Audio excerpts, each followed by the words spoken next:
Gagasan itu asupan pokok demokrasi berkualitas. Gagasan mesti dipertarungkan. Yang terbaik akan menang. Semakin banyak politik gagasan mengisi panggung, politik identitas tak punya tempat bernaung. Simak Gagasan UKI. Assalamualaikum warahmatullahi wabarakatuh. Salam sejahtera untuk kita semua. Om Swastiastu, Namo Buddhaya, salam kebajikan.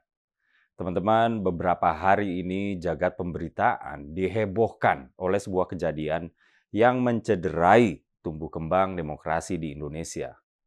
Begini, awalnya pemilik akun TikTok @aubimaxreborn viral di media sosial.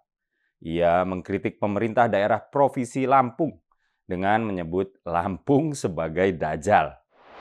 Belakangan diketahui bahwa pemilik akun tersebut bernama Bima Yudo Saputro. Bima dalam postingannya yang bikin heboh itu bilang bahwa banyak proyek infrastruktur di Provinsi Lampung yang mangkrak. Anak muda ini bilang, contohnya Kota Baru, itu dari zaman gue SD sampai sekarang. Gue nggak pernah dengar kabarnya lagi. Itu aliran dana dari pemerintah pusat ratusan miliar ya Besti. Dan gue nggak tahu tuh sekarang udah jadi tempat jin buang anak kali. Kata Mas Bima. Bima juga menambahkan, gue sering bahas jalan karena jalan itu kayak infrastruktur yang paling umum dan untuk mobilisasi ekonomi di Lampung. Tapi jalan-jalan di Lampung tuh kayak 1 kilometer bagus, 1 kilometer rusak, terus jalan ditempel-tempel doang. Ini apa sih? Ini pemerintah main ular tangga atau apa? Kata Bima. Alih-alih introspeksi, Gubernur Lampung justru dilaporkan mengintimidasi keluarga Bima. FYI ya, Bima sekarang sedang berada di luar negeri, sementara orang tua Bima berada di Lampung. Sebaiknya nggak usah disebut lah ya persisnya di negara mana Bima berada. Ya jaga-jaga aja. Nah, intimidasi yang seperti apa? Dikutip dari kantor berita Kompas.com. Rumah keluarga Bima di Lampung Timur didatangi aparat kepolisian dari Polsek Raman Utara setelah video miliknya viral di TikTok. Bima juga diadukan oleh advokat bernama Ginda Ansori Waika ke polisi. Nggak cuma itu, orang tua Bima dipanggil oleh Wakil Bupati Lampung Timur Azwar Hadi. Ketika orang tua Bima memenuhi panggilan tersebut, orang tua Bima dimaki-maki. Bahkan disebut nggak bisa mendidik anak. Dikutip dari kantor berita detik.com, Bima mengatakan, Wakil Bupati ini telepon langsung ke Gubernur Provinsi Lampung, si Arinal. Terus telepon itu dikasih ke bokap gue.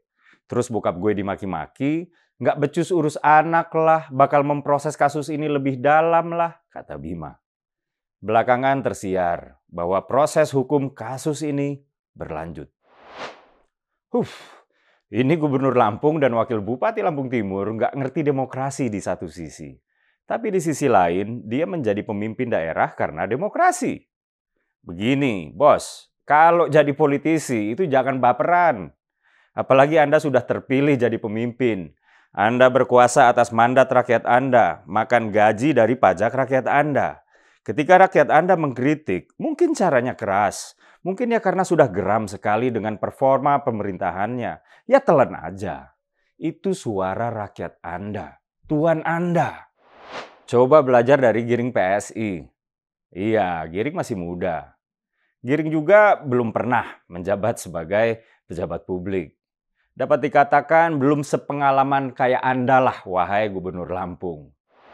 Seorang ex-komisaris Ancol yang pernah tertangkap basah melakukan pembohongan publik soal permukaan tanah di DKI yang diklaimnya naik, yaitu Geiz Khalifa, pernah membuli Giring dengan bilang, pantas 3 kali diundang diskusi terbuka di media TV nggak berani datang. Kelasnya ternyata memang cuma kelas kambing. Nasibnya pecundang nyali kambing, ya begitu, kata Geiz. Di lain kesempatan, Giring juga pernah dibully, dijadikan bahan tertawaan oleh seorang stand-up komedian, Panji Wagipraksono. Panji bilang PSI itu seperti donat, karena luarnya manis, dalamnya kosong. Katanya, karena gue pikir mereka adalah harapan anak muda bangsa, ternyata kosong. Capresnya Giring, kata Panji yang disambut tawa hadirin. Mau tahu tanggapan Giring? Simak deh. Luarnya manis, dalamnya kosong. Yang nonton teriak donat, gue bilang salah, PSI. Bukti bahwa ini partai yang gak ada isinya adalah capresnya Giring.